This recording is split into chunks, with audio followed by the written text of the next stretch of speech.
plaisir de vous avoir cet après-midi.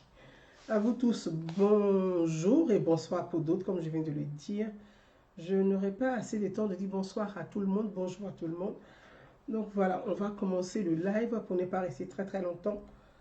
Sur le live du côté d'Abidjan, je vous salue. Du côté des États-Unis, bonjour à vous. Du côté de l'Asie, je vous salue. Du côté de la Russie, je vous salue aussi à vous, à tous les citoyens de la Russie. Oui, de la Corée, que je n'ai pas oublié, de l'Afrique du Sud, du côté de l'Arabie Saoudite, du côté de Dubaï, où se trouve mon prince du côté du Dubaï. Je te salue à toi, le prince, je te salue à toi. Et puis, mon fiston, salut à toi si tu me vois. Je salue tout le monde. Je vois ma princesse Eba qui est connectée. Je t'embrasse très fort. Malaïka Savané, je t'embrasse à toi aussi. Merci à tout le monde. Mon fiston Béranger et Mathias, salut à toi. Très contente de vous retrouver. Voilà.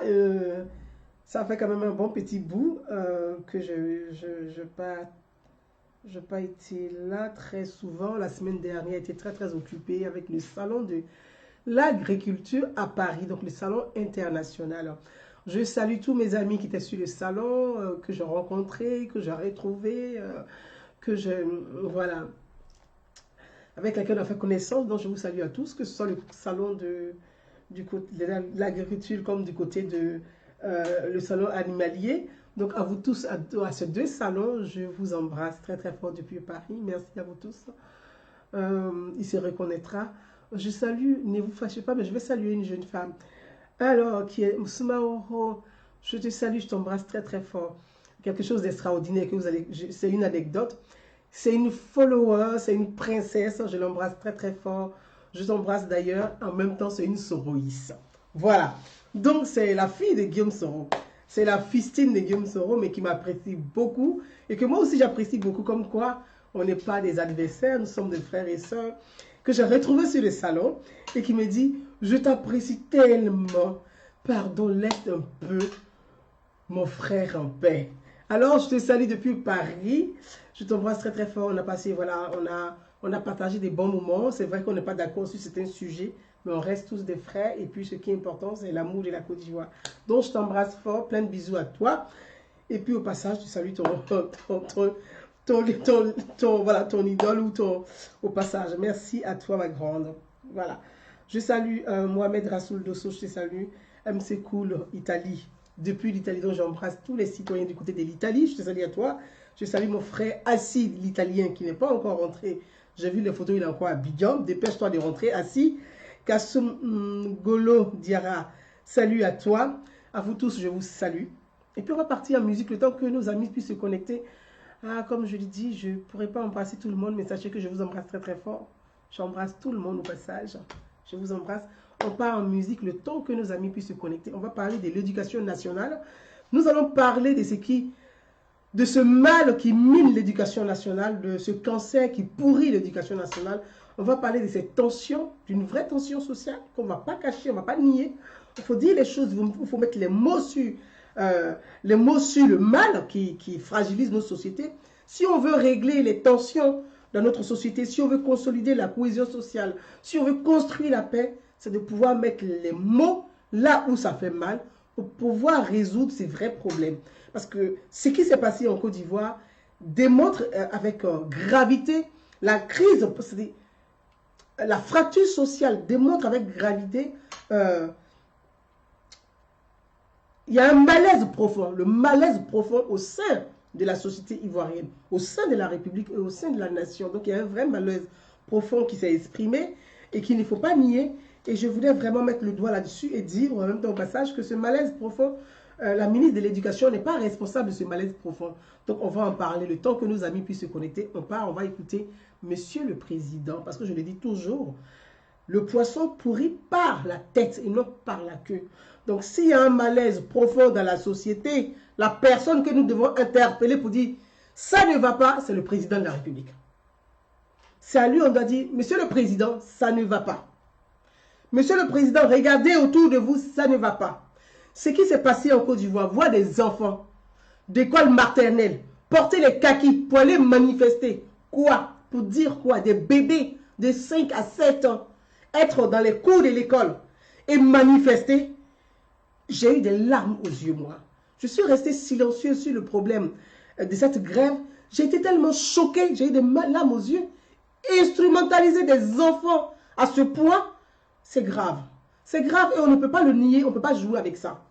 On ne peut pas rigoler avec ça. Parce que les mois à venir seront beaucoup plus... Encore, les tensions sociales vont s'accroître, vont s'aggraver et on ne sait pas à quoi on va aboutir. Donc, dès maintenant, interpellons les bonnes personnes, les personnes qui peuvent résoudre ce problème, afin que notre pays ne flambe pas dans la violence, ni dans l'année sombre de 2010, notre pays ne sombre pas encore à nouveau dans cette même année qui a été l'horreur pour nous tous, pour vous et moi, pour nos familles, pour notre pays, pour la République de Côte d'Ivoire, pour toute la Côte d'Ivoire entière. Donc, on va en parler le temps que, mes amis, vous vous connectez. On va partir en Zouglou avec Yodé et Siro. Je sais que amis à vous tous. Bonsoir, je suis très content de vous retrouver ce soir avec grand plaisir. Nous allons parler d'un sujet très sensible et un sujet qui nous préoccupe tous, de l'actualité scolaire. On va parler de l'actualité scolaire depuis la grève, les grèves, parce que ça continue encore, les grèves, malheureusement. Depuis les grèves, j'ai été choquée, comme je l'ai dit, donc je ne me suis pas vraiment posée pour pouvoir parler, m'exprimer sur les grèves en Côte d'Ivoire, notamment les grèves qui concernent les enseignants qui souhaitent l'augmentation de leur salaire, et les enseignants qui ont décidé de faire grève, malgré le dialogue qui a été entamé avec le gouvernement. Mes amis, je l'ai dit comme je l'ai intitulé dans le titre de ma vidéo. Je vais parler de ce sujet sans complaisance et sans langue de bois. Parce que figurez-vous, nous sommes tous des frères et sœurs. Au-delà de nos divergences politiques, au-delà de nos idéologies politiques, on demeure d'abord des Ivoiriens, la Côte d'Ivoire. Nous sommes la communauté ivoirienne. Quel que soit ce qui va arriver en Côte d'Ivoire, que ce soit X ou Y, qui gagne une quelconque guerre, c'est nous tous qui allons souffrir parce que chacun de sa famille aura la blessure de guerre. Chacun de sa famille aura cette blessure de guerre. Donc nous, en tant que citoyens ivoiriens, les enfants de la Côte d'Ivoire, les filles et fils de la Côte d'Ivoire, par amour pour notre pays, on ne peut pas souhaiter que la Côte d'Ivoire plonge à nouveau dans des tensions sociales et même politiques comme 2010. On ne peut même pas souhaiter revivre l'horreur qu'on a vécu en 2010. Quand on aime la Côte d'Ivoire, on doit ensemble souhaiter la paix, la réconciliation vraie, la cohésion sociale vraie à notre pays, la Côte d'Ivoire. Nous vivons ici en Occident, on vit en Europe, où il y a une organisation au niveau national, au niveau scolaire, dans l'éducation nationale. Nous voyons comment les choses se passent ici. Si ça ne va pas chez nous, on doit être capable de mieux interpeller nos autorités pour avoir des interlocuteurs fiables afin d'apporter aussi nos solutions, nos idées pour contribuer à la paix dans notre pays. On ne peut pas s'asseoir sur les réseaux sociaux et souhaiter que tout aille mal en Côte d'Ivoire. Vouloir que tout se passe très mal en Côte d'Ivoire. Vouloir que les enfants de 5 ans puissent manifester dans les cours de l'école. Cette image m'a choqué. Cette image m'a fait couler des larmes. Parce que moi, Gouzen Naounou, je ne peux même pas imaginer mettre mon enfant de 5 ans, même mon enfant de 11 ans, le mettre dans la rue pour aller manifester contre une réforme scolaire quelconque. Moi, en tant que mère de famille, c'est l'intérêt de mon enfant d'abord. L'éducation de l'enfant d'abord. C'est l'enfant doit aller à l'école d'abord. Je ne peux même pas instrumentaliser mon enfant pour qu'il aille manifester pour l'augmentation des salaires de quelconque instituteur. Jusqu'à preuve de contraire, un enfant de 5 ans, un enfant de 7 ans, un enfant de 8 ans, et que nous, des filles et fils de la Côte d'Ivoire, nous vivons ici en Europe, on est devant notre écran de télévision, on est sur les réseaux sociaux, on voit des images des enfants de 5 ans en kaki. On n'est même pas interpellé par cette douleur. On se réjouit que ces enfants puissent manifester. J'ai eu des larmes aux yeux. J'ai été ému par ces images. J'ai eu mal au cœur par ces images.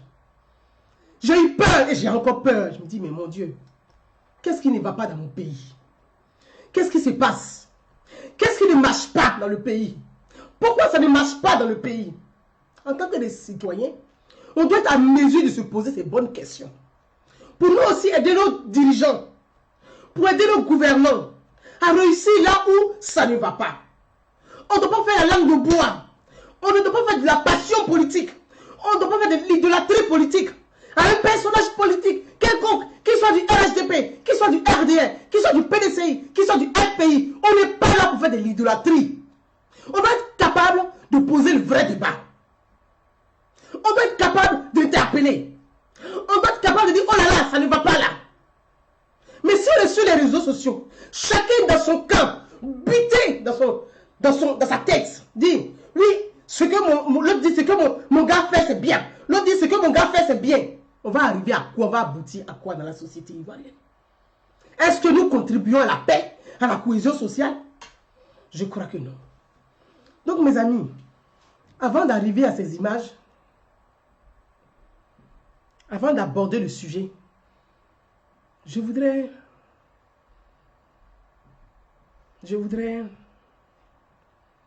avant d'aborder le sujet, oui, effectivement, avant d'aborder le sujet, je voudrais vous faire partager, parce que quelques vidéos, pour qu'on sache un peu de quoi il s'agit, et qu'on fasse un peu, on revienne un peu en arrière, de temps en temps, regarder dans le rétroviseur, dire, voilà, si ça n'a pas marché là, on peut réfléchir autrement pour que ça marche ailleurs.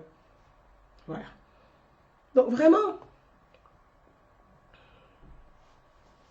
demandez Karamogo me dit en 90, au temps du feu de Boigny, c'est les mêmes enseignants FPI qui ont fait qu'il y a eu année blanche. Nous ne souhaitons pas qu'il y ait une année blanche en Côte d'Ivoire. C'est pour ça que moi j'appelle au dialogue. Et c'est pour ça que depuis très longtemps, je n'ai pas arrêté d'interpeller le président de la République. Et de dire, monsieur le président, il faudrait que vous ayez une relation avec votre concitoyen. Gouverner un pays, c'est difficile. C'est difficile. Mais en même temps, c'est facile. Le peuple a besoin de se sentir proche de celui qui le gouverne. Mais si le peuple sent qu'il y a un écart entre le président et lui, il va se mettre du côté de ceux qui foutent la merde, rien que pour dire au président, tu vois, on est capable de te faire chier.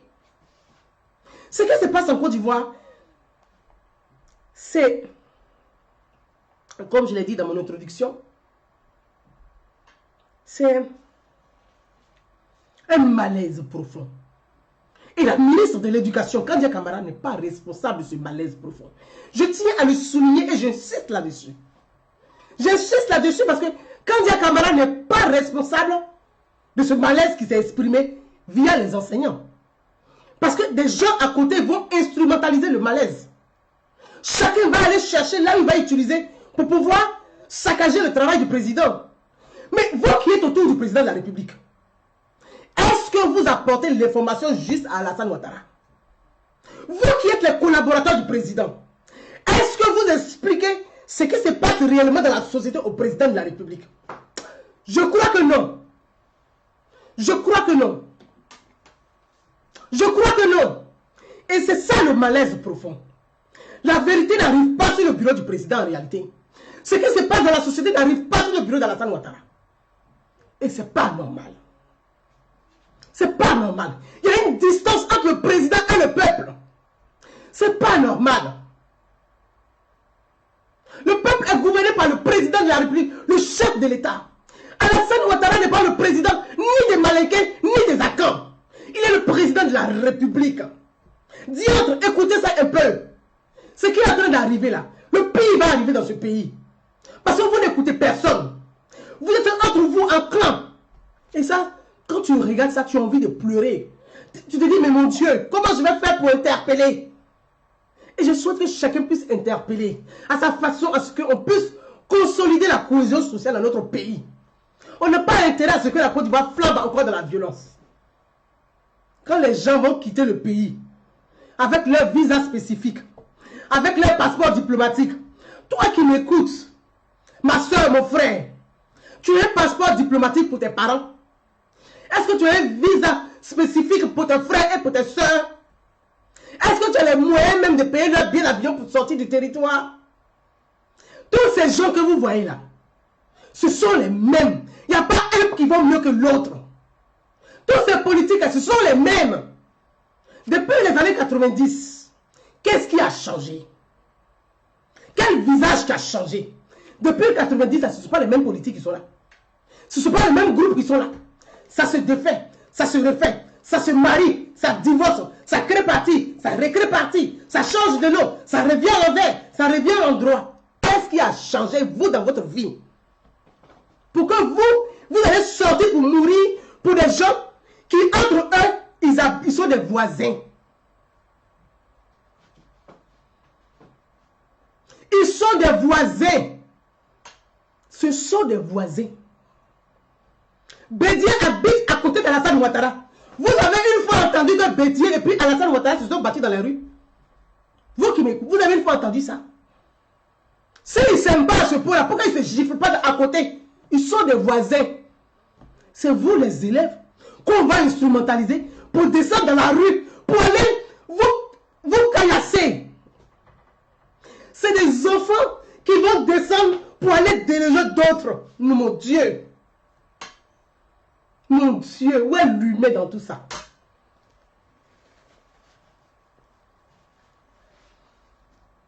C'est des élèves qu'on va utiliser pour aller déloger d'autres élèves. Vous gagnez quoi dans cette violence? Vous perdez beaucoup. Vous perdez votre année scolaire. Vous perdez un temps fou. Vous gagnez quoi dans tout ça? Afi Nguessa habite à côté de Soro Guillaume. Est-ce que vous avez entendu que Afi Nguessa et Soro Guillaume se sont donné des coups de poing? Pourquoi toi, le fils de pauvre, tu peux aller frapper un autre fils de pauvre? Pour qui? Pour des gens qui se suffisent largement? Pour des gens qui se suffisent largement? Pour des gens dont les enfants sont dans des grandes écoles privées? Pour des gens dont les enfants ont des bourses d'études? Toi, le fils du pauvre, toi, le fils de la vendeuse de poissons au marché, tu gâches ton année blanche pour qui? Pour qui tu gâches ton année blanche? Pour qui tu gâches ton année scolaire, du moins? Pour qui tu vas détruire ta vie? Depuis les années 90, qu'est-ce qui a changé dans le paysage politique ivoirien? Ce n'est pas les mêmes politiques. À part que d'autres sont morts et d'autres sont là. Qu'est-ce qu'il y a de nouveau dans leur groupe là? Où est le nouveau visage qui est dedans que vous n'avez jamais vu depuis 90? Où est le nouveau visage que vous n'avez jamais vu depuis 90? Qu'est-ce qu'ils ont fait même pour vous les pauvres? Et puis vous allez mourir encore pour eux. Vos parents sont morts hier pour eux. Vous les suivez, voilà, vous voulez mourir encore pour eux. Vous gagnez quoi dans tout ça là? Et vous, quand les politiques ont besoin de se faire la guerre, c'est vous les moutons de service, les cobayes, on va venir utiliser, vous mettre à la rue. Et vous partez, brrr. Vous perdez votre année scolaire. Ta maman trime. Elle va au marché pour payer ta scolarité. C'est toi qu'un enseignant militant va utiliser pour venir revendiquer l'augmentation de son salaire. Mais toi où l'enseignant demande qu'on augmente son salaire là, tu n'as jamais dit à l'enseignant ce que ton papa gagne par mois. L'enseignant, il gagne 3 fois le salaire de ton père. Ta mère n'a même pas de salaire. Lui, au moins, il est fonctionnaire de l'État.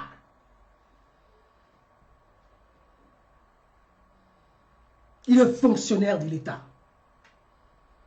Il est fonctionnaire de l'État. Il a plus de droits que toi. Ton père gagne combien par mois? Tu as une fois demandé à ton père ce qu'il gagne. Ton père gagne combien? Ton père n'est pas fonctionnaire. Il est dans le privé. 40 000 francs CFA, 45 000 francs CFA, 60 000 francs CFA. Mais ton père sacrifie ce petit salaire pour que tu ailles à l'école. Et c'est un fonctionnaire qui gagne 3 fois le salaire de ton père qui va te demander de gréver pour que lui on augmente son salaire. Non, mon Dieu. Je l'ai dit, hein, la ministre Kandia Kamara est victime Elle n'est pas responsable de ce qui se passe. Elle est victime d'une tension sociale. On va écouter quelques vidéos et on continue, mes amis.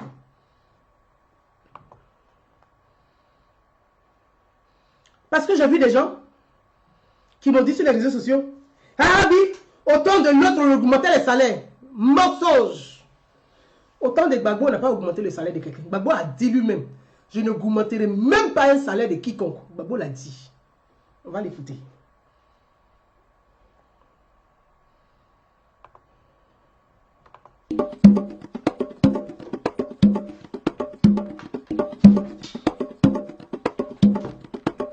Souvenez-vous encore, j'ai 45 ans et j'espère que les Ivoiriens, entre ce que je propose, la révalorisation du pouvoir d'achat des paysans, la révalorisation des salariés, du pouvoir d'achat des salariés, la transformation progressive de notre économie, d'une économie cacaoyère en une économie de transformation de nos matières premières. Je souhaite que les Ivoiriens réfléchissent longtemps en eux-mêmes et qu'ils choisissent l'avenir. Or, l'avenir, c'est le Front populaire qui est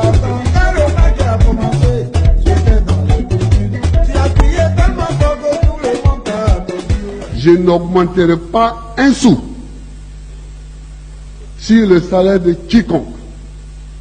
Donc, les gens peuvent se mettre en grève. S'ils se mettent en grève, les résultats qu'ils vont récolter, c'est seulement qu'ils n'auront pas leur salaire.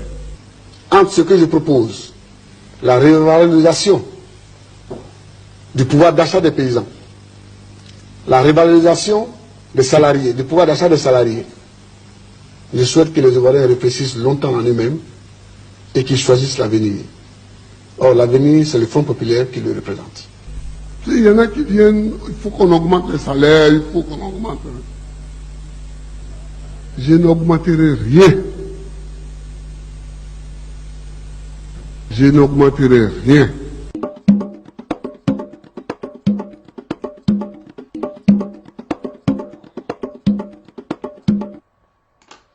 Voilà. Voilà. Très bien. Donc, mes amis, on va continuer, toujours, on va continuer. On va passer, on continue, on va enchaîner les vidéos, comme ça on finit l'étape des vidéos et puis on avance. On va regarder une seconde vidéo, la vidéo des élèves qui se caillassent, qui se tapent entre eux. On va avancer. On va avancer.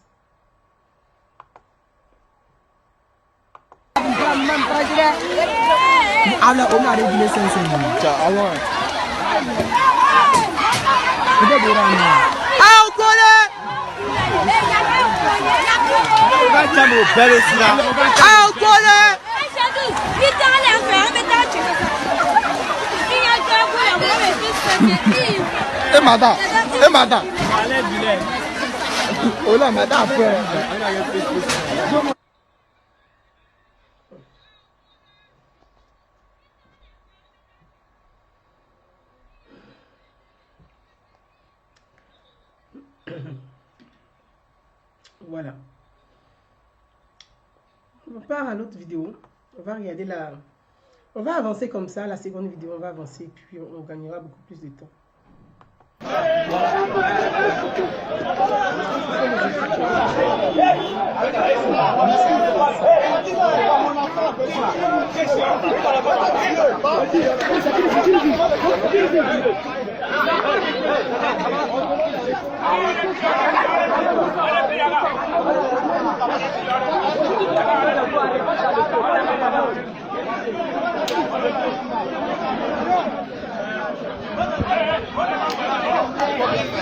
Rồi, rồi, rồi. Hả? On est là. Non, on a déjà fait sur le lecteur. Voilà ce que je disais. On dit allez, voilà.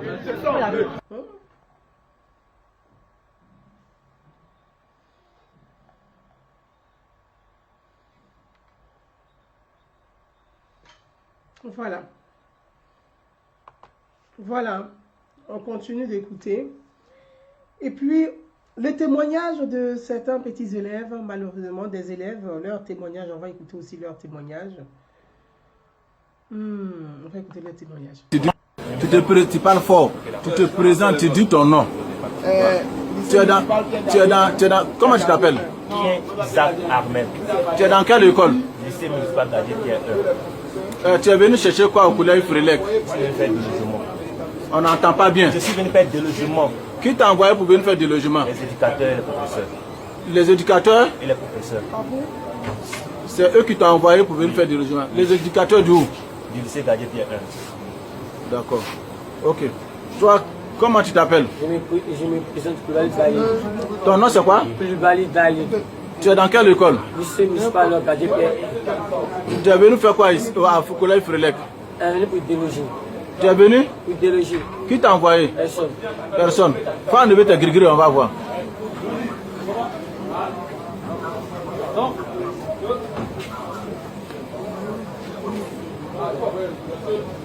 Tu as ces gris-gris là pour faire du logement? Non, il y avait voyagé. Quand nous avons posé 2 semaines là, il y avait voyagé. Qu'est-ce que j'ai voyagé? Mais ça va pas. C'est là que j'ai regardé. Moi, tu ne vas pas à l'école, tu as des tu peux pas être... Toi, tu es dans quelle école? On a des niveaux rebelles. Tu es venu faire quoi à Frélec? Donc là, je bouge pas.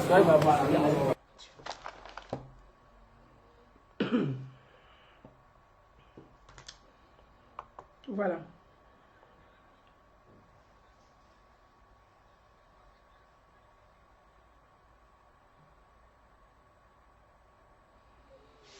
Voyez, mes amis,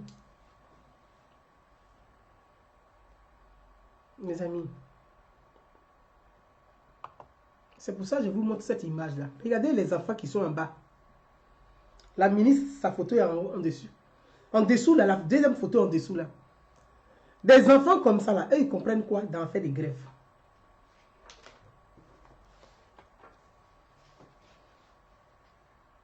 Des enfants comme ça comprennent quoi dans une affaire de grève?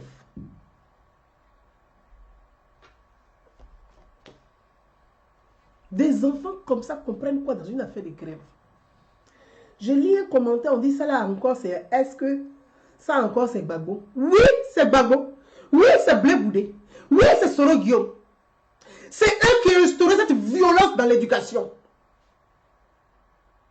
Oui, ce sont les effets collatéraux de leur fessie de merde là. C'est ça qu'on est en train de vivre là. Les miliciens qu'ils ont entassés, qu'ils ont appelés fessie là, voilà les effets qui sont là.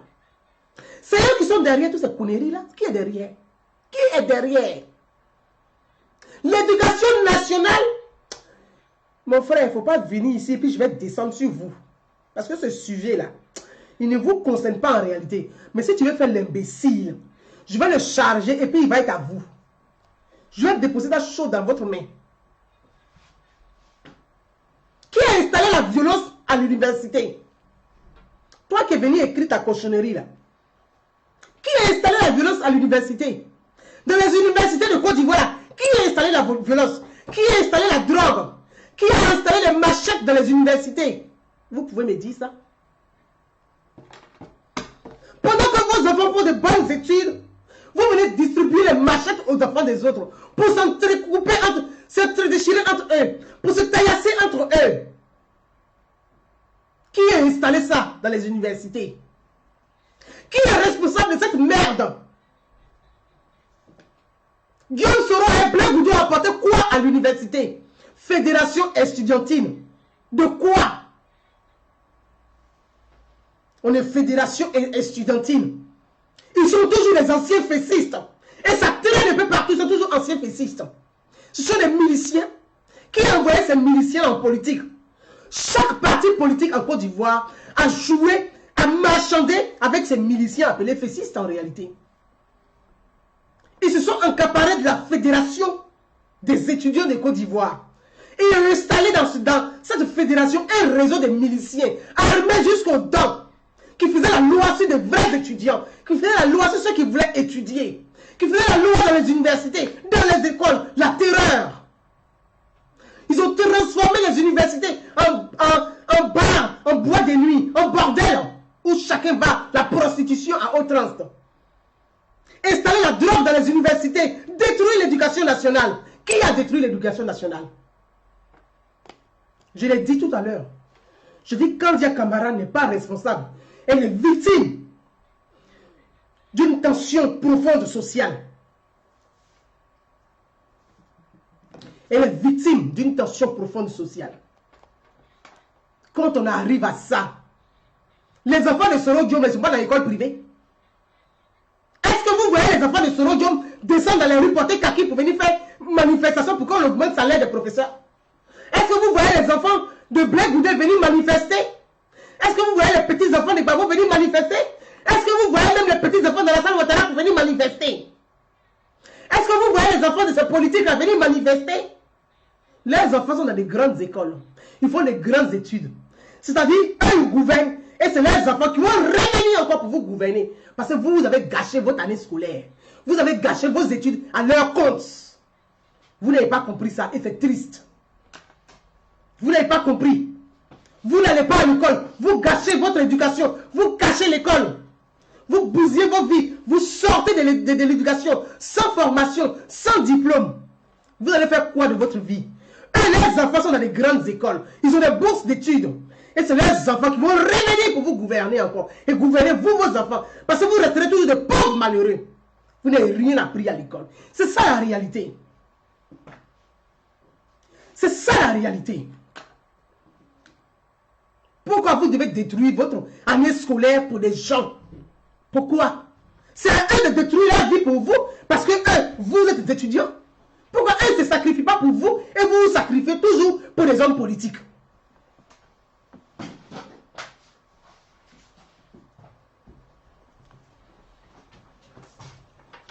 Alors ne venez pas me dire ici. Ne venez pas me dire ici. Qui a installé la chienlit dans les universités? Qui a installé la chienlit dans les universités? C'est Guillaume Soro et Blé Goudé. C'est qui d'autre? C'est les deux. Ils ont servi quel parti politique en Côte d'Ivoire? Attendez. Dans ce pays-là, chaque parti politique, quand il a besoin, les festistes sont devenus des miliciens à louer. On les loue. Le RDA a loué aussi les festistes. Le FPI a loué les festistes. Le PDCI loue les festistes. Chacun vient les louer, ce sont des miliciens. Chaque parti politique vient les louer pour son affaire. Pourquoi dans un pays, on ne peut pas dissoudre un manchin pareil qui est rempli de terroristes et de miliciens? Pourquoi on ne peut pas dissoudre ça? Et puis on garde ça encore. C'est que ça sert bien à quelque chose. Et ça sert bien à quelqu'un. Ça sert bien à des gens. Pourquoi on ne peut pas dissoudre ça? Ils ont apporté quoi même dans la vie estudiantine? Ces gens-là, ils ont apporté quoi? Ils ont apporté quoi dans l'éducation? La drogue est installée dans les écoles. La prostitution dans les écoles. Les universités. J'ai été choqué d'apprendre qu'en Côte d'Ivoire, on fait une tontine sexuelle. Non, mon Dieu, on marche sur la tête dans ce pays. Tontine sexuelle. Vos enfants font tontine sexuelle. La drogue à tous les niveaux. C'est quoi ça? J'ai été choqué quand j'ai entendu ça. Tontine sexuelle. Vos parents souffrent. Vous faites tontine sexuelle à l'école. Et les enseignants, ils sont assis. Et ce qu'ils savent faire, c'est qu'on augmente seulement leur salaire. On doit augmenter leur salaire. On doit augmenter seulement leur salaire. L'argent quitte où, au fait, pour qu'on augmente votre salaire tout le temps? On écoute la ministre Kandia Camara sur ce phénomène de tontine sexuelle qui m'a choqué. Et je pense que chaque parent doit prendre ses responsabilités. On ne peut pas être instrumentalisé. Toi, tu es assise au marché, tu vas aubergine, tu vas escargot, tu vas banane. On dit l'argent ne circule pas dans le pays. Eux, ils sont là, ils ont conservé l'argent. L'argent ne circule pas. Ça y est entre eux, ça y est en clan. Toi là, c'est quand tu as la chance pour la payer ta nourriture et puis tu as un peu d'argent pour mettre ton enfant à l'école. C'est toi qui vas habiller ton enfant en kaki pour aller taper l'autre camarade dans les rues, manifester pourquoi? Pourquoi on augmente le salaire de l'institution, donc du fonctionnaire de l'État? Mais c'est un fonctionnaire de l'État. Un fonctionnaire de l'État là, son employeur là, c'est l'État. Le fonctionnaire de l'État est aux ordres de l'État. Ce n'est pas lui qui donne les ordres. Lui, il applique les ordres de l'État. Le fonctionnaire de l'État. Parce que tu es l'ouvrier de l'État. Les gens, ils confondent tout. Les enseignants sont des ouvriers de l'État. Est-ce que quand tu vas travailler, c'est toi qui commandes ton patron ou c'est ton patron qui te commande? Leur patron, c'est l'État. Ils sont sous la tutelle. Leur patron, là, c'est Kandia Camara. C'est pas quelqu'un, la patronne des enseignants de Côte d'Ivoire, là, c'est Kandia Camara. Ça les emmerde parce que c'est une femme. Mais c'est un pic pour eux. La femme doit évoluer aussi. Et la femme doit commander aussi les hommes de temps en temps. C'est ça le problème. Il y a tellement de choses en dessous, on doit en parler. On écoute la ministre Kandia Camara.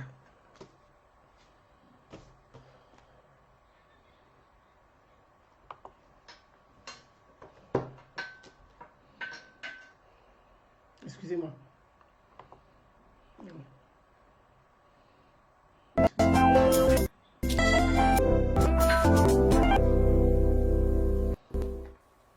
Oui, malheureusement, nous avons le phénomène de drogue à l'école. Nous avons pris des mesures pour non seulement les traquer tous les élèves qui s'adonnent à ça. Quand on les prend, ils sont sanctionnés. Mais ce que nous demandons, et là c'est une adresse à l'endroit des parents d'élèves.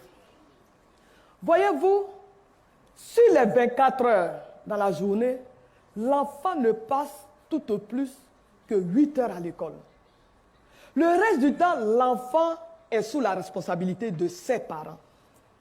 Nous demandons aux parents et à toute la société ivoirienne de faire le suivi de leurs enfants, de mieux encadrer leurs enfants quand ils sont en dehors de l'école.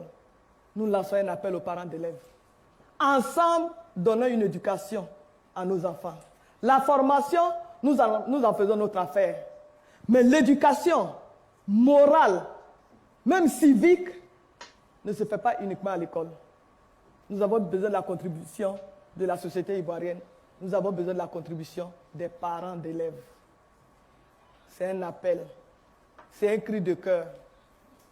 Nous prenons des mesures pour endiguer tous ces fléaux, mais nous demandons le soutien de la société ivoirienne. Nous demandons la contribution des parents d'élèves pour que, in fine, nous puissions avoir cet Ivoirien nouveau, bien formé, bien éduqué pour le développement de son pays.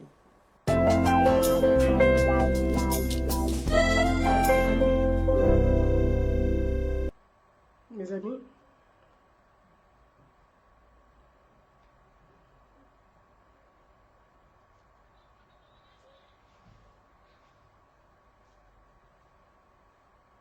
voilà mes amis. Donc on revient sur laissez-moi boire un peu d'eau.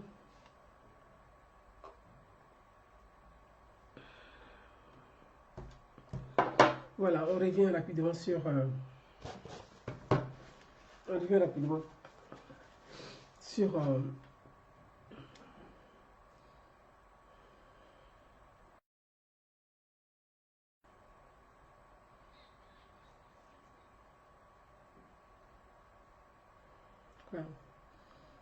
Je reviens sur le direct pour pouvoir vous avoir.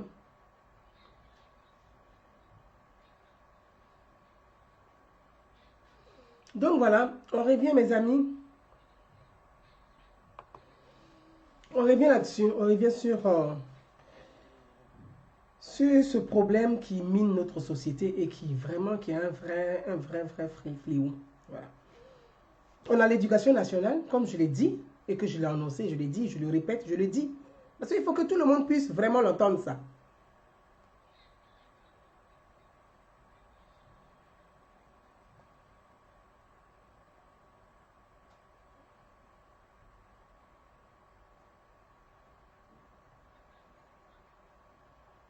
Donc je reviens, si je suis je reviens, voilà. Voilà.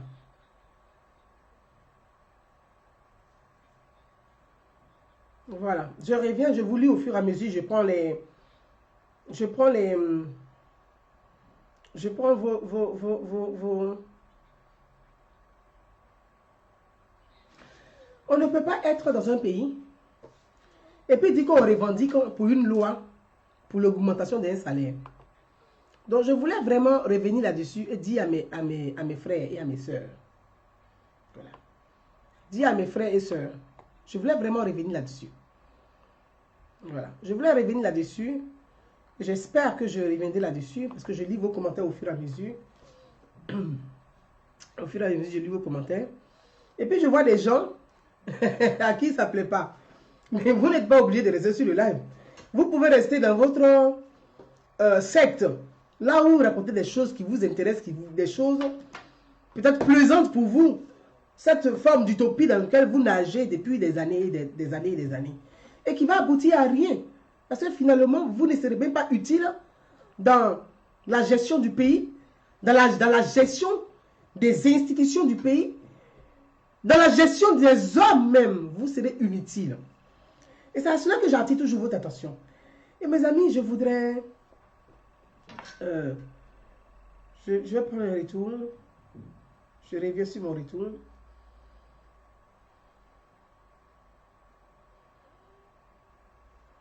Donc, j'ai un gros retard sur vous. Parce que j'ai un décalage, donc je pense que j'ai un retard sur vous.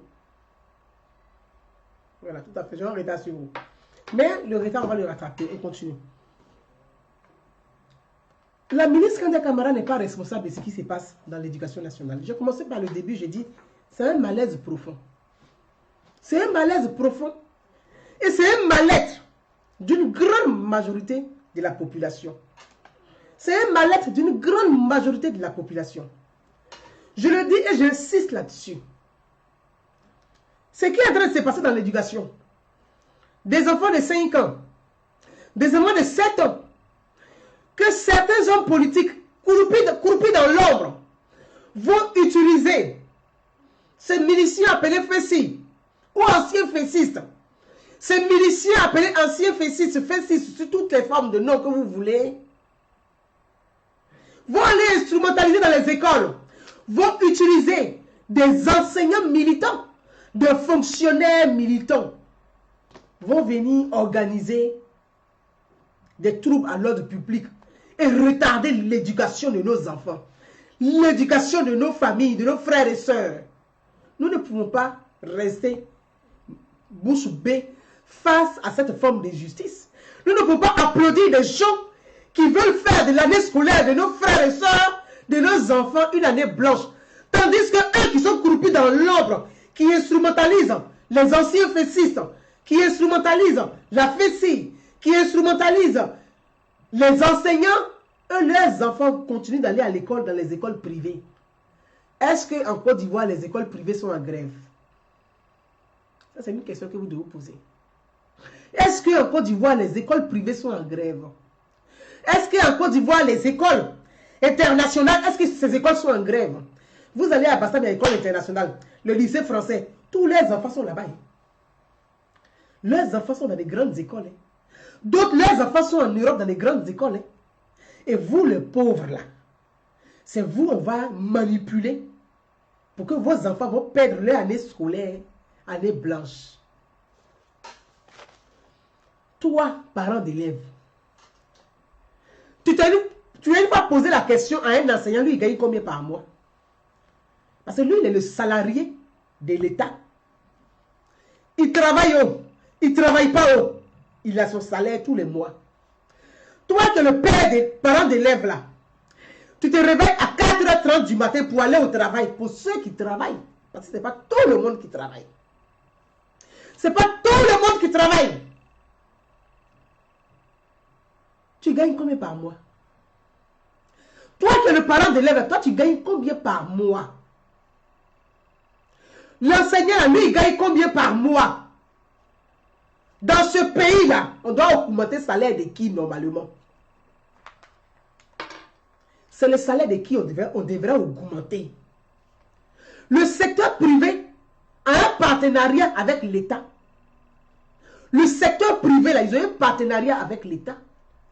Pourquoi ils ne disent pas, ben, on va décider d'augmenter au niveau du privé, on demande de faire une réforme de loi pour augmenter le salaire des gens dans le privé.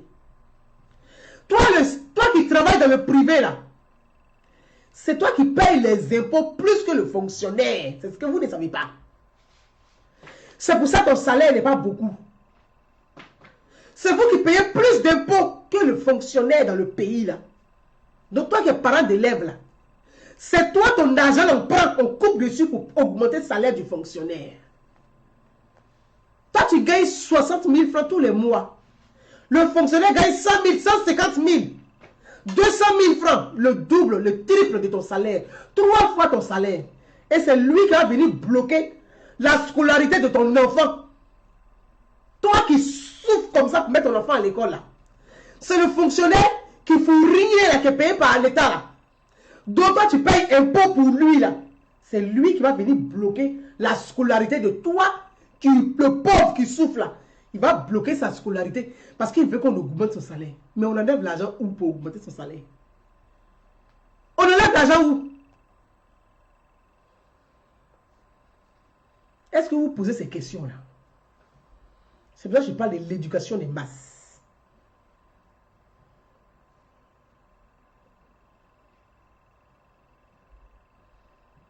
Je parle de l'éducation des masses.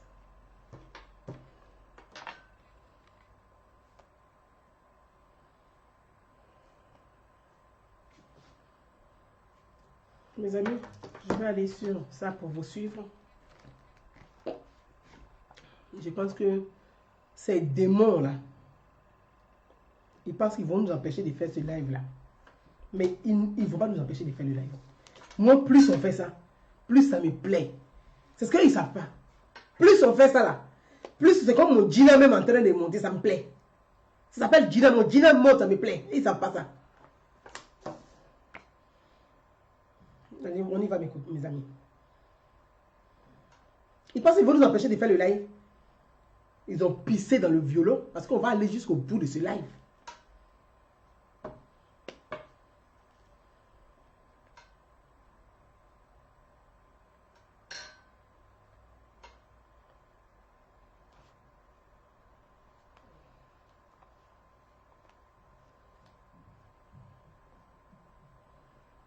Voilà.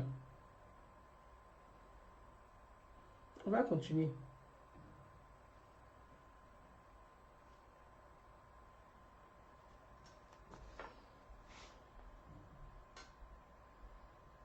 Ils sont là. Vous vous détruisez tout seul. Vous vous détruisez tout seul.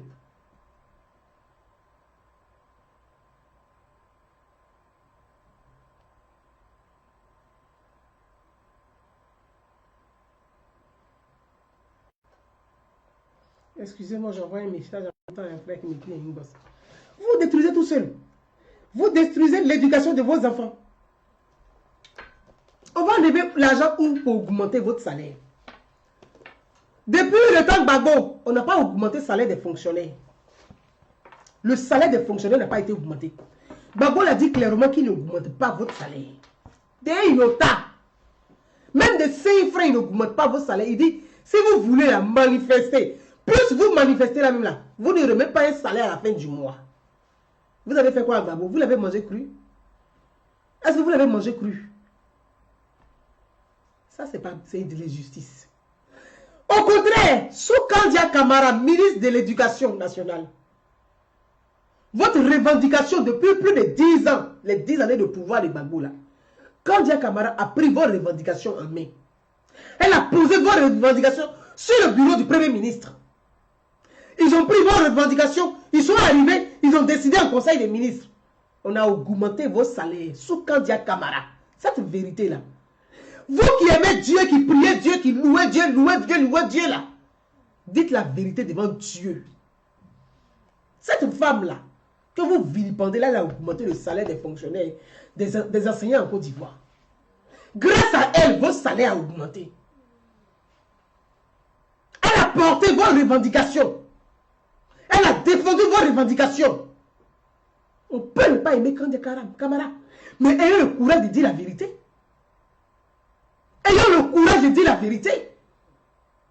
Quand il y a des choses qui marchent là, il faut dire les choses qui marchent. Quand ça ne marche pas aussi, il faut dire quand ça ne marche pas. Vos revendications pendant 10 ans de pouvoir de Gbagbo, elle a pris ça en compte. On a augmenté votre salaire. Vous faites manipuler là par des groupuscules, des partis politiques sans projet. Vous faites du militantisme politique et vous dites vous revendiquez en tant que des enseignants. Mais vous n'êtes pas des enseignants, vous êtes des militants politiques. Vous êtes des militants politiques, vous n'êtes pas des enseignants. Et un enseignant là, il pense à la réussite scolaire de ses élèves d'abord. C'est ça un enseignant. Un enseignant a conscience de la réussite de ses élèves. Vous, quel est votre cas de conscience? Vous, ces enseignants de Côte d'Ivoire qui grévaient bêtement là. Quel est votre cas de conscience face à la réussite scolaire des élèves? Sous Gbagbo, les enfants ont perdu des années scolaires. Ils ont passé leur temps à manifester en Léquet. L'éducation a été nulle sur tous les sens du terme.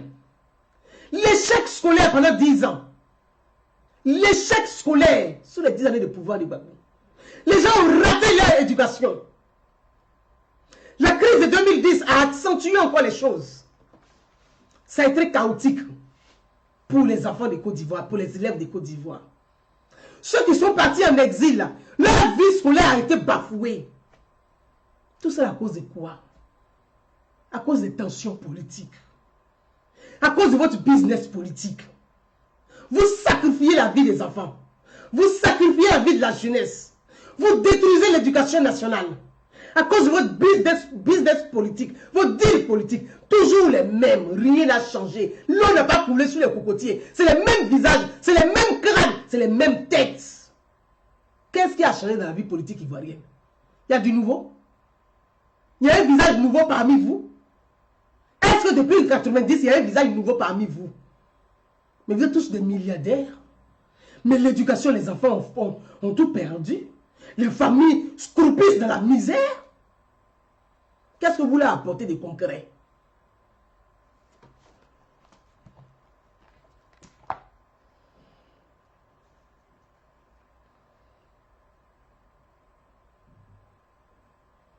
Mes amis, c'est pour ça, je dis Kandia Camara n'est pas responsable de ce qui se passe. Parce que bien au contraire, la ministre Kandia a augmenté le salaire des fonctionnaires. Ce que Gbagbo a refusé hier, elle a accepté, elle a augmenté vos salaires. Donc normalement, à qui on doit dire merci? Vous devez avoir l'honnêteté de dire merci à cette dame. C'est pas parce que c'est une femme que votre misogynie complexée va vous amener à la détester. Quand une femme travaille bien, elle a le courage de dire qu'une femme travaille bien. Ces enseignants sont des misogynes. Ce sont des gens qui détestent la femme. Ce qu'ils ne supportent pas, c'est d'avoir une femme de caractère à la tête de leur ministère. C'est ça qui les tue. Ça tue leur ego. C'est ça qui fatigue ces enseignants en réalité. C'est ce qu'ils ne disent pas. Avoir une femme à la tête de ce ministère, c'est insupportable pour ces enseignants. Parce que ce sont des misogynes complexés. Ces syndicats d'enseignants là, ce sont des misogynes complexés. Pour eux, une femme ne peut pas les commander. Mais ils sont nés d'une femme, c'est ce qu'ils oublient.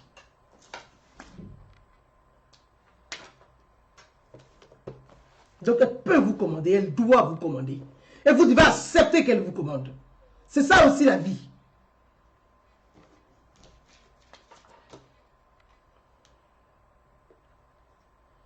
Mes amis, c'est vrai qu'il y a une fracture sociale. Je ne suis pas contre les manifestations. Il ne faudrait pas instrumentaliser mes dires parce que leur fort, c'est la démagogie et la propagande. Instrumentaliser les dires. C'est ça leur fort.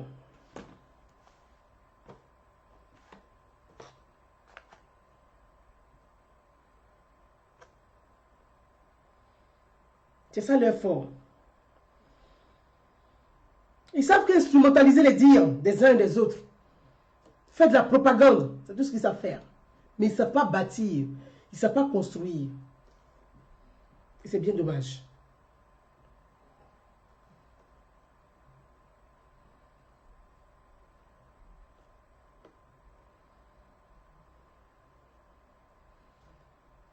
C'est bien dommage.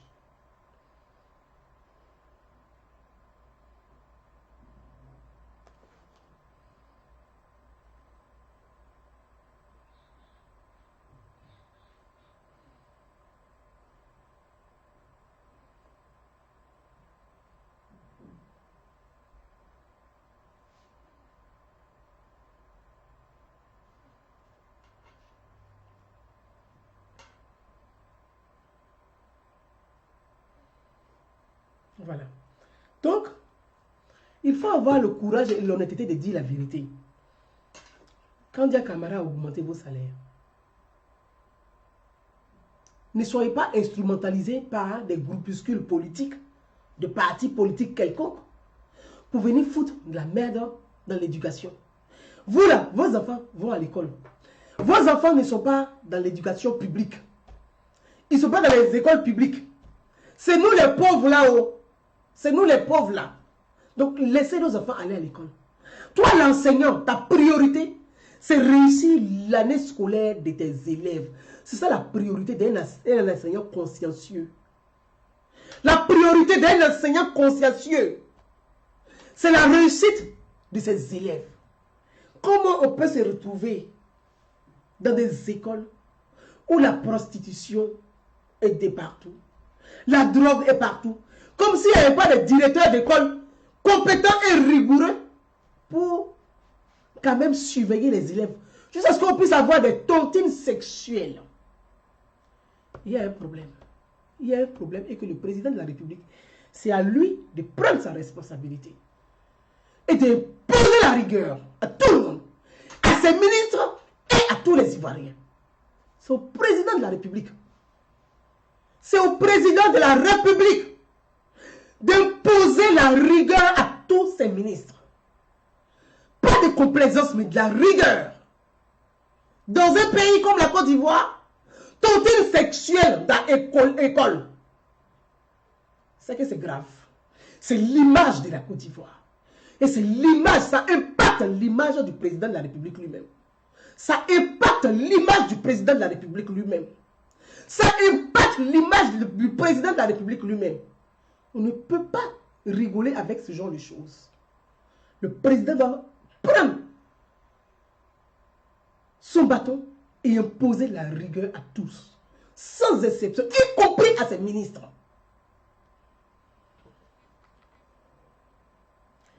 Mes amis,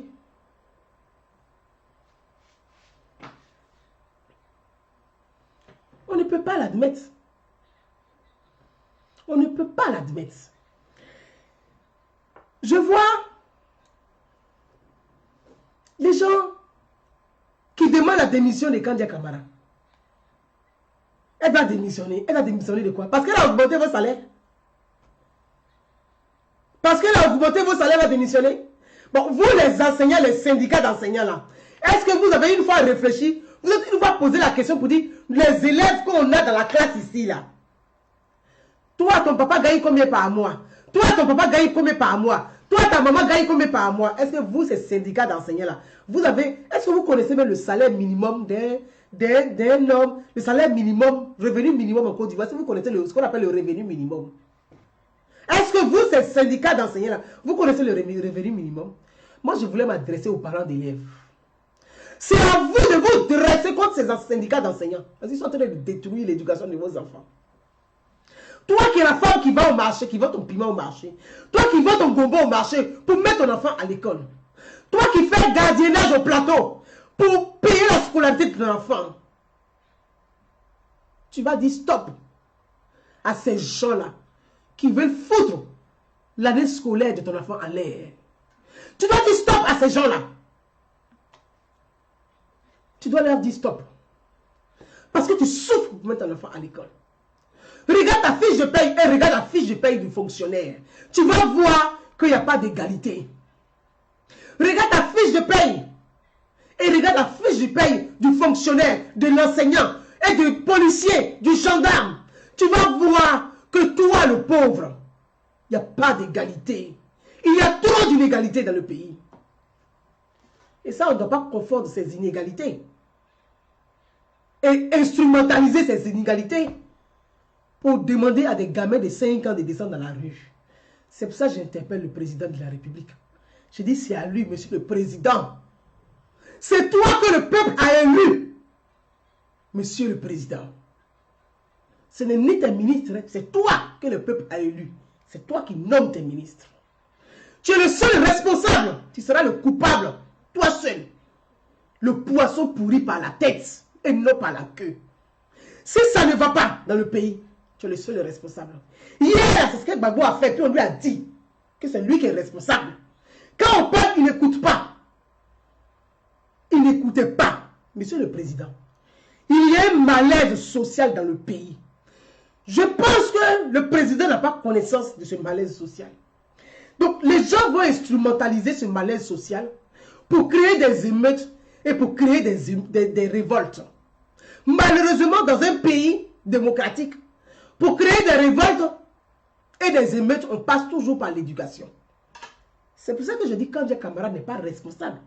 La ministre Kandia n'est pas responsable de ce qui se passe au pays. De cette grève des enseignants. Elle n'est pas responsable. Malheureusement, elle porte le chapeau de quelque chose dont elle n'est pas responsable. Parce qu'il y a une crise profonde. Il y a un mal-être dans le pays. Il y a un malaise social. Le malaise social, il se sent dans le gouvernement. Et ça, on ne peut pas le nier. On ne peut pas le nier. Les gens qui sont assis, qui utilisent leurs propres enfants pour aller faire des manifestations, ce n'est pas contre Kandia Camara, c'est grève. C'est contre le président de la République. Contre le président de la République, parce qu'il y a une distance entre lui et le peuple. Il y a un écart entre lui et le peuple. Monsieur le Président, depuis sur cette page, je n'arrête pas de le dire. Un président doit être proche de son peuple. Vous allez construire tous les ponts. Mettez même le climatiseur même dans l'air. Mais vous devez être proche du peuple. Le peuple doit sentir qu'il est proche de son président. Quand il y a un boulevard, c'est pas bon. Des gens vont aller instrumentaliser des choses que nous pouvons régler de façon pacifique pour arriver à des émeutes et pour arriver à des guerres, pour arriver à des guerres civiles, pour arriver à des guerres communautaires, pour enflammer la société. Parce qu'il y a un écart. Ça, je le dis et je le redis. C'est une réalité. Ce qu'on voit là, ce qui va venir demain, ça va augmenter d'un gramme, de 2, de 3 kilos. Les tensions, ça va augmenter. C'est comme les escaliers, on prend les escaliers. Là, on est à quel palier? On ne sait pas encore. Ça va augmenter les tâches. On va monter les tâches au-dessus. On va monter les tâches au-dessus. On va monter au-dessus. On va monter au-dessus. Et ça va faire boum! Est-ce que c'est en ce moment qu'on va intervenir? Est-ce que c'est en ce moment que le président va avoir l'information? Parce que souvent, au sein même, autour, dans l'environnement du président, chacun dit non, il ne faut pas dire au président. Ils se protègent mutuellement. Ils se protègent mutuellement parce qu'ils réfléchissent par la culture. Et ça, c'est ça le problème. Ils réfléchissent, au lieu de réfléchir la République, au lieu de réfléchir la cohésion, au lieu de réfléchir, ils réfléchissent de façon culturelle. Non, comme c'est notre frère Djoula, faut pas, on va faire ça, faut pas, on va le protéger. On ne peut pas protéger le frère Djoula. Le président Alassane Ouattara n'est pas le président de Djoula. Le président Alassane Ouattara n'est pas le président de Malinké. Parce que quand je parle de ça, on va dire que quand on prend le gouvernement du président Alassane Ouattara, il y a 44 ministres. La crise là, la tension profonde que les gens ne disent pas, tout le monde sait ça. Mais là, tout le monde se tait. Tout le monde se tait pour dire non, si on dit ça, ça va gâter le nom des ados. Mais moi, je vais vous dire la vérité. C'est vous, au contraire, qui gâtez le nom d'Alassane Ouattara. C'est vous, là. Vous qui voulez tout cacher à Alassane Ouattara, là. Croyez que c'est un cachet à Alassane Ouattara que vous l'aimez trop, là. C'est vous qui gâtez son nom. C'est vous qui gâtez son travail. Parce que tout ce qu'Alassane Ouattara est en train de construire, s'il y a une guerre au pays, là, ça tombe à l'eau. Ça sert à quoi? Tout ce qu'Alassane Ouattara est en train de faire, là. S'il y a une guerre au pays, là, ça sert à quoi? À rien. La gouvernance d'un pays, ce n'est pas que le matériel, c'est le côté humain. Sur le plan humain, il y a un problème, il y a une crise profonde. Sur le plan humain. Sur le plan humain, il y a une crise profonde. Les gens font semblant de dire non, il ne faut pas avoir dit ça, c'est pas bon, ça gâte le nom des ados, on n'a qu'à garder. Non. Ils construisent des routes, ils construisent des ponts, les infrastructures. Ça s'appelle le matériel. Mais et l'humain? Est-ce que vous réussissez à construire l'humain avec Alassane Ouattara? Vous qui m'écoutez là, parce que beaucoup m'écoutent. Est-ce que vous réussissez à construire Cette relation humaine entre le peuple et puis Alassane Ouattara, est-ce que vous réussissez à construire cette relation humaine? Mais vous mettez des barrages, des barrières. C'est une question culturelle. Parce que chez le Malinké, là, et beaucoup de jeunes Malinké m'appellent, chez le Malinké, là où lui il mange, là où lui gagne l'argent, là, il prend comme ça. Il ne veut pas que quelqu'un d'autre arrive. Il va barricader autour. Ça, c'est chez le Malinké. Voilà le problème auquel Alassane Ouattara fait face. Et ça, c'est un problème qui est récurrent, qui est visible et qui saute aux yeux. On ne peut pas le nier, ça. Et c'est ce problème qui fait que les gens vont aller instrumentaliser et ça va envoyer des tensions au pays. Dans la culture malinké, là où ils mangent, où ils gagnent l'argent, là, il ne faut pas quelqu'un, il met barricade, il met barrière. Ça n'a qu'à être entre eux, il ne faut pas que quelqu'un va rentrer dedans. Donc, eux, ils mettent les barrières entre eux. Mais Alassane Ouattara est le président des Ivoiriens. Il n'est pas le président des Malinké. Il est le président de toute la Côte d'Ivoire. Donc, on ne peut pas mettre barricade comme ça. Ce n'est pas possible. Ça va durer combien de temps, barricade? On est à combien d'années? 2020, c'est demain. Vous allez mettre barricade jusqu'en 2020. Vous êtes sûr de ça? Est-ce que vous êtes sûr que vous allez mettre barricade autour de la salle de en 2020? Vous pouvez gagner seule une élection au pays sans avoir une ouverture d'esprit, sans avoir une ouverture de rassemblement. Vous pouvez gagner une élection. Moi, j'interpelle le président toujours. J'ai dit, monsieur le président, le poisson pourrit par la tête. Vous êtes le seul responsable. Ce n'est pas quelqu'un d'autre. Le problème, c'est que le président Alassane Ouattara a un esprit beaucoup plus évolué que tout le reste. Tout le reste autour de lui, là, il a un esprit beaucoup plus évolué. Il a un esprit plus ouvert et il a l'esprit de rassemblement. Mais est-ce que tous ceux qui sont autour d'Alassane Ouattara réellement ont un même esprit de rassemblement qu'Alassane Ouattara? Voilà des sujets que chacun devait pouvoir analyser. On devait se poser des bonnes questions dessus. Est-ce que ceux qui sont autour d'Alassane Ouattara, là, eux tous ont le même esprit d'ouverture qu'Alassane Ouattara? L'esprit de rassemblement qu'Alassane Ouattara? Si vous avez ce même esprit, vous devez être capable d'avoir le comportement du rassemblement. Ce n'est pas de venir faire des manifestations, de prendre quoi, un BT, de prendre un Yakuba, de prendre un ouais, de porter les habits traditionnels, de s'asseoir puis de faire des photos pour les publier, pour dire, ah oui, on a rassemblé les gens, c'est toute la Côte d'Ivoire était là. Non! La preuve, les tensions là, c'est que tout ce que vous avez fait là, ça a été faux. Parce que rien ne marche en réalité. Rien ne fonctionne en réalité. Pourtant, le monsieur là, il allait chercher l'argent à tous les niveaux pour investir à ce que la cohésion sociale, la réconciliation, la paix marche dans ce pays. Pourquoi ça n'avance pas? Pourquoi ça n'avance pas réellement? Parce qu'on a fait le faux semblant.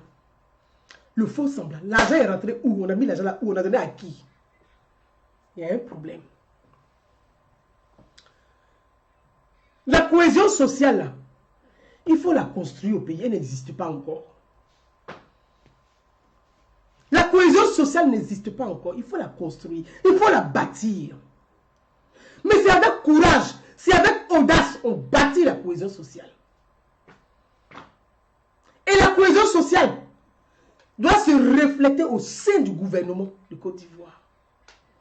La cohésion sociale doit être, le gouvernement ivoirien doit être le symbole de la cohésion sociale. Vous prenez le gouvernement ivoirien, on a 44 ministres dans un pays de 24 millions d'habitants. On a 44 ministres. 24 millions d'habitants, on a 44 ministres. Le président, il est du Nord. Le premier ministre est du Nord. C'est-à-dire, on a un gouvernement où on n'a que des enfants du Nord. C'est-à-dire, on a deux groupes ethniques. On a Malinké et puis Akan. On a Malinké et puis Akan. Est-ce que ça, symboliquement, est-ce que ça reflète la cohésion sociale? Vous-même, qui vous dites des passionnés, des militants, quand on aime Alassane Ouattara, on doit l'aider à réussir. Ce qui ne va pas là, on dit, monsieur le président, là, ça vraiment, ça ne va pas. Ça commence à faire beaucoup. Les gens commencent à remarquer, on n'a qu'à essayer autre chose. Et c'est très important. Donc, ce sont ces tensions sociales-là. Ça a accumulé. C'est beaucoup de choses que les gens ont accumulées. Et puis, boum, ça tombe dans le cas de l'éducation. Et quand des camarades qui n'est pour rien dans cette histoire, se retrouve au cœur des tensions dont elle n'est pas responsable. Tu prends le président Elino, le vice-président Elino, Ahmed Bakayoko, derrière 44 ministres. C'est Maleke et puis Akan. Émile Amontano, Kandia Kamara, Ali Koulibaly, Mamadou Sangafo Koulibaly, Sangafor, Amadou Kone, Abina Kwadjo Pascal, Kwasi Kwadjo Pascal, Adama Kone, Nabanye Kone, Jise Kwasi, Maurice Kakou Bonamba, Sieka Ouattara, Kafana Kone, Souleymane Diarra-Souba, Issa Koulibaly, Sidi Tchumoko, Touré Mamadou, Touré Moussa, Moussa Sanogo, mais Aboudraman Sissé, tout ça là, c'est non, c'est Malinké Baoulé, Malinké Akan, Malinké Akan. Dans un pays où on a plusieurs groupes ethniques, on a des Kouroumés, on a des Kourous. Dans un pays, c'est-à-dire que si on doit regarder là, on a qui dedans? On a qui dedans? Mabri Touakeus, qui est Yakouba. Anou Loto, qui est moitié ouais, moitié bété, comme moi. On a, en fait, il n'y a pas de mixité sociale au sein du gouvernement. Quand il y a 44 ministres, il faut avoir de l'équité. Il faudrait que le gouvernement soit le symbole du territoire, de la cohésion. Ça là, si vous vous rappelez mes amis, quand le président a dit qu'il allait faire un remaniement, j'ai fait une vidéo pour écrire au président, monsieur le président, votre gouvernement doit refléter le territoire ivoirien. Si le gouvernement ne reflète pas le territoire ivoirien, ça va accentuer les tensions. Et ce climat de tension là, vous allez beau construire les ponts, vous allez beau faire tout ce que vous voulez. Les gens auront toujours une réticence parce que ça saute aux yeux. Ces 44 ministres, ils sont tous où? Malinké et Akan. Bon, et les autres en Côte d'Ivoire, vous voulez qu'ils fassent quoi? Vous, mes amis qui m'écoutez là, si c'est vous-même, vous voulez que les autres ils fassent quoi? Les autres groupes ethniques qui sont en Côte d'Ivoire, ils n'ont qu'à faire quoi? Ils n'ont qu'à applaudir parce qu'ils sont très contents. Vous voulez qu'ils fassent quoi? Donc, ils vont s'asseoir pour se nourrir de vengeance. Ils vont se nourrir de haine.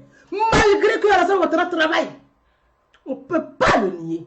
Il travaille. Le monsieur travaille. Mais les gens sont assis, ils vont se nourrir de haine. De vengeance. Ah, comme c'est Malinké avec Akan. Nous, on est assis, on attend. Ils sont prêts à aller avec le diable, rien que pour se venger. Les gens sont assis, ils sont prêts à aller avec le diable. Rien que pour se venger. Sachant que ce diable ne peut rien apporter à leurs préoccupations. Le diable ne peut rien apporter à leurs préoccupations. Mais ils sont prêts à aller avec ce diable. Rien que pour se venger. Donc à un moment donné, mes amis, soyons capables nous-mêmes d'interpeller le gouvernement, d'interpeller le président. Vous-même qui êtes des militants dans tous ces partis politiques, faites aussi de la sensibilisation. La Côte d'Ivoire doit être une nation inclusive et non une république inclusive. On doit pouvoir rassembler. Moi, je ne crois pas à la victoire d'un parti. Moi, gouvernement, je ne crois pas à la victoire d'un parti politique en 2020. Mais je crois à la victoire d'un projet de rassemblement. Ce n'est pas un slogan, le rassemblement. C'est des idées. C'est un projet. C'est une démarche. Je ne crois pas à la victoire d'un parti politique. Je crois à la victoire d'un projet de rassemblement. Un réel projet de rassemblement. Un projet inclusif. Un projet social. Et c'est mon rêve. Et je pense que c'est le rêve de beaucoup d'Ivoiriens et de cette grande majorité ivoirienne. D'avoir un réel projet de rassemblement. Un vrai projet de rassemblement. Et non des deals de rassemblement. Parce que depuis 1990, on assiste à les deals politiques.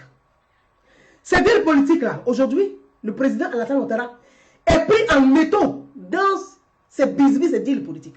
D'un côté, il a Bédié, il a un rebelle, de l'autre côté, il a Bédié, de l'autre côté, Et puis les tiraillés. Mais ces 44 ministres, c'est pas qu'Alassane Ouattara seul qui nomme ses ministres, attention. Parce que les gens pensent que c'est pas lui seul. Dans les accords de Ouagadougou, Soro Guillaume, en signant les accords avec Gbagbo, il a droit à 5 ministres dans chaque gouvernement. Donc Soro Guillaume, là, il nomme aussi ses 5 ministres. Bédié aussi nomme ses ministres. Ah, quand Bédié nomme ses ministres, là, les ministres de Bédié qu'il nomme, là, ce sont des ministres Akan. Bédié n'a jamais nommé un ministre Kourouo dans le gouvernement, là. Ces ministres sont Akan. Donc, ça veut dire quoi? Dans ce pays-là, si tu n'es pas Maléké ni Akan, tu n'existes nulle part. Donc, il faut corriger ces inégalités. Il faut corriger ces inégalités. Afin de retrouver que 2019, là, que cette année-là, on puisse construire un réel projet de réconciliation. Un réel projet de cohésion, de paix.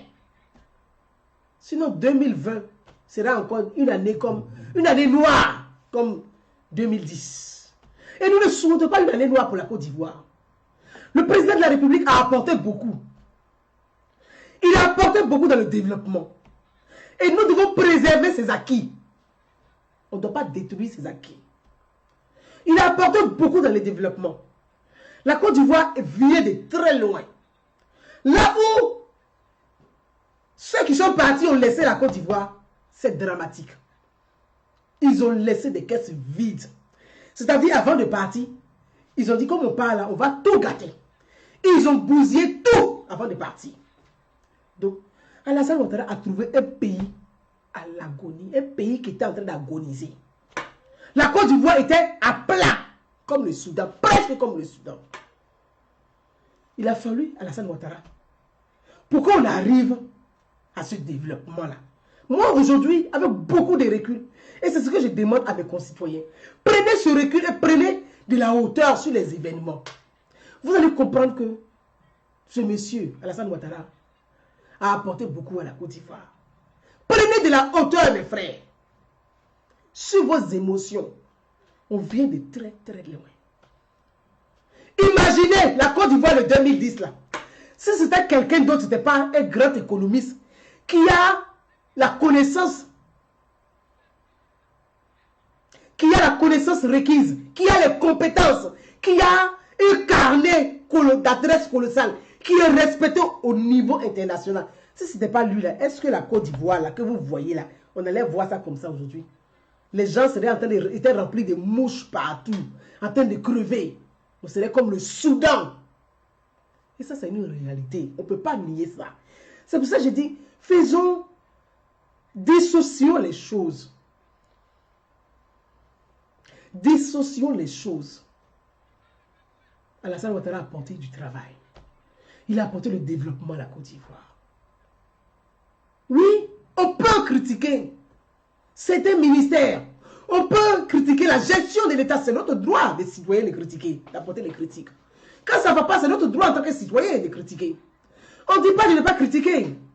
Mais ne faisons pas de la démagogie. Ne faisons pas de la propagande. Si tu veux, si tu aimes la Côte d'Ivoire, si tu penses à ta famille qui est restée derrière, tu dois être capable de dissocier ta passion politique à la réalité du terrain. Et réfléchir comment tu peux être utile dans le débat. Comment tu peux apporter des idées pour aider ton pays à aller toujours de l'avant, à réussir. Le président l'a dit, et je vais terminer là-dessus. Le président l'a dit, 2019, 2020 sera l'année du social. Et je vais attirer l'attention de tous les ministres du gouvernement là-dessus. L'année du social, c'est des réformes sociales. Ce n'est pas des arrangements, c'est des réformes sociales. Il faudrait qu'en 2019, là, on ait une vraie réforme sociale où on dit, il y a une réforme sociale pour les pauvres, ou pour les étudiants, ou pour les élèves, qui a été votée à l'Assemblée nationale. Que cette réforme puisse s'inscrire dans la loi de notre pays. que cette réforme puisse s'inscrire dans les textes de loi de notre pays. Et que quel que soit le président qui vient, que dans ce pays, on dit, en Côte d'Ivoire, il y a une réforme sociale. Parce qu'on ne peut pas prendre des budgets de fonds pour donner, et puis chacun va prendre pour dire, bon, c'est celui qui envoie son dossier au ministère, là, c'est lui, on va aider. Bon, c'est celui qui envoie son dossier, on va aider. Mais dans ton ministère, là, si tu t'appelles Diaby, regardez les ministères en Côte d'Ivoire. Quand c'est Diaby, là, jusqu'à la femme qui nettoie dans les toilettes, elle s'appelle Diaby.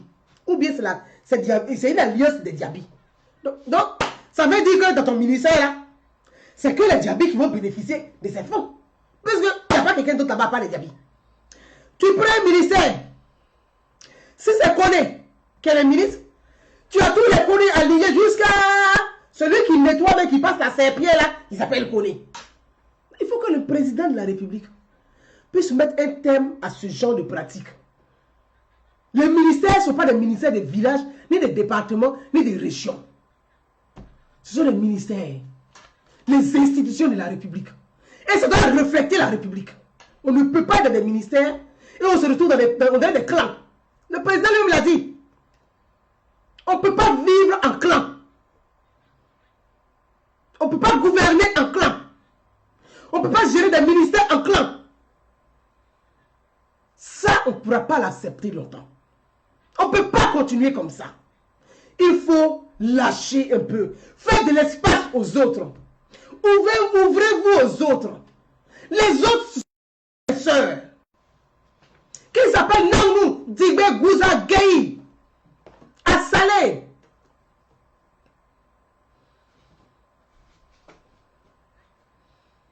Ce sont vos frères.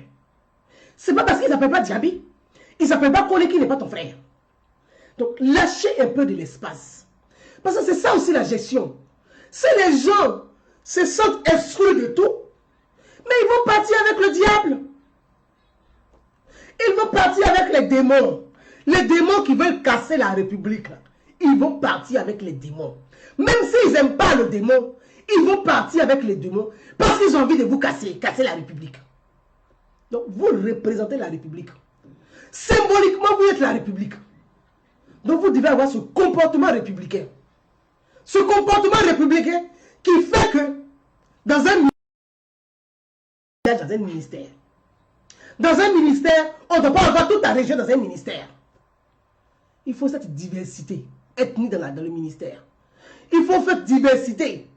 Il faut cette représentation du territoire. Quand on rentre dans un ministère, on ne se sent pas dans ton village. Ça est des problèmes qui va creuser encore davantage les tensions au niveau du pays. Donc ces problèmes-là, nous devons les poser. Nous devons les poser et nous devons alerter. Merci Malika Assi. Savané, merci à toi. Donc, mes amis, pour ne pas être très long sur notre sujet, je le dis et je le redis, le président l'a dit. Et nous devons encourager et nous devons participer aussi à ce développement social. Il y a eu un développement des infrastructures, il y a eu un développement matériel, les ponts, les routes, les échangeurs. Oui, bravo, moi je félicite le président pour ce travail qu'il a abattu. La Côte d'Ivoire est en chantier. Mais un pays en chantier sans les hommes, sans l'humain, c'est pas bon pour l'image du président et c'est pas bon pour la Côte d'Ivoire. Et c'est même pas bon pour le bilan du président. Donc nous devons participer à la construction de ce développement social, de ce développement humain. C'est pour ça que j'ai décidé de faire cette vidéo aujourd'hui et d'interpeller le président, d'interpeller ses ministres, d'interpeller le gouvernement, d'interpeller le pouvoir. Quand on a le pouvoir, on ne se venge plus. Quand on est au pouvoir, on n'est plus rancunier. Parce que certains sont encore rancuniers. Pourtant, ils sont au pouvoir. Tu attends d'autres personnes. Oui, quand nous on était là avant, là, quand ils étaient là, ils ont fait ceci. Moi, je causais avec des gens. Je ne citerai même pas leur nom. Oui, telle personne m'a fait ceci, que moi avant, nous on était comme ça, quand Gbagbo était au pouvoir, et puis ceci, j'ai dit, mais maintenant Gbagbo n'est plus au pouvoir. C'est vous qui êtes au pouvoir. Vous faites quoi? C'est vous qui avez besoin de construire la réconciliation. C'est vous qui avez besoin de construire la paix. C'est vous qui devez démontrer au monde entier que vous êtes capable de construire la paix. Si toi-même, tu es au pouvoir et puis tu es encore rancunier, tu vas construire quoi avec qui? Moi, vous êtes à qui tu parles. Ma mère est de Diokwe. Mais j'arrive à parler avec toi. Je te tends la main. Je partage avec toi. Toi, tu es au pouvoir. Tu fais quoi? Est-ce que tu es capable de parler à une gay, de construire avec une gay, avec un Graï? C'est ça. Donc, vous aussi, autour de certains ministres, vous autour des ministres, ne soyez pas dans la rancœur. Les ministres ont la volonté de bien faire. Mais il y a des gens autour des ministres qui, eux, sont dans la rancœur. Pourtant, ils sont au pouvoir. Et c'est ceux-là qui n'arrangent pas le travail de certains ministres. C'est ceux-là qui n'arrangent pas l'image du président de la République. C'est ceux-là qui refusent même qu'il y ait la paix. Et les ministres, vous devez être vigilants avec vos collaborateurs. Qui sont ces collaborateurs qui n'ont pas envie réellement de construire la cohésion sociale et la réconciliation dans ce pays? Quand on est au pouvoir, on n'est plus rancunier. Tu dois être capable de dépasser tes émotions. Parce que le pouvoir, il est à toi. Celui qui est dans l'opposition, là, toi tu es au pouvoir. Et tu en veux à celui qui est dans l'opposition. Tu vas construire ta paix avec qui? Tu vas construire ta réconciliation avec qui? Tu vas réussir la paix avec qui? Si tu aimes Alassane Ouattara, si tu aimes Ado comme tu le dis, il ne suffit pas de mettre la casquette Ado. Il ne suffit pas d'écrire Ado sur ta page. Il ne suffit pas de porter un t-shirt Ado. Il ne suffit pas de chanter Ado. Quel est ton comportement pour que Alassane Ouattara réussisse la réconciliation dans le pays? Tu dois avoir ce comportement. Si tu aimes vraiment Ado, si tu aimes Alassane Ouattara, il faut que tu aies un comportement de rassemblement. Parce que Alassane Ouattara, c'est un homme qui est plus ouvert. C'est un homme qui a avancé. Il a l'esprit développé. Si tu aimes Alassane Ouattara, aie un esprit développé, aie un esprit ouvert. Ouvre ton cœur à tes frères et sœurs. Mes amis, que chacun puisse avoir une idée de paix. Quelle est ton idée de paix?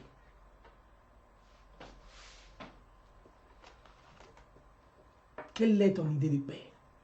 Chacun doit pouvoir apporter son idée de paix pour construire ensemble cette réconciliation forte pour une paix durable dans notre pays. À vous tous, merci de m'avoir suivi. Merci pour cette soirée, de te rester longtemps avec moi. Merci pour tous ceux qui ont partagé cette vidéo. Et moi, en tant que femme libre, en tant que femme citoyenne et femme engagée pour la paix dans mon pays, j'apporte tout mon soutien à la ministre Kandia Camara. Comme je l'ai dit, et je lui ai dit, elle n'est pas responsable de ce qui se passe, de cette grève. Elle est victime. Elle est autant victime que les élèves. Les élèves sont victimes des enseignants et de certains miliciens de la FESI. Mais la ministre, elle est aussi victime de ces enseignants passionnés politiques, de ces syndicats militants politiques. Parce que grâce à elle, tous ces enseignants ont leur salaire augmenté. Grâce à la ministre Kandia Camara. Et je voudrais lui apporter tout mon soutien en tant qu'une femme. Parce qu'elle encaisse des choses. Elle est vilipendée parce qu'elle est une femme. Les hommes la vilipendent. Les hommes vont jusqu'à aller au-delà de la limite parce qu'elle est une femme. Et ces syndicats misogynes ont du mal à accepter qu'une femme soit à la tête d'un ministère comme son ministère qui est le ministère de l'Éducation nationale. Je dis bravo au président de la République. Que 2020 soit aussi l'année des femmes, qu'il y ait beaucoup plus de femmes en politique, à des postes de haute responsabilité, pour permettre d'avoir cette égalité entre les hommes et les femmes. À vous tous, merci et très belle soirée. Bye bye, je vous salue. Merci, au revoir. Merci à tous. Et tous les enfants de Côte d'Ivoire, pensez à votre études, pensez à votre année. Allez-y à l'école. Allez-y à l'école. L'éducation, c'est la clé de la réussite. Merci à tous.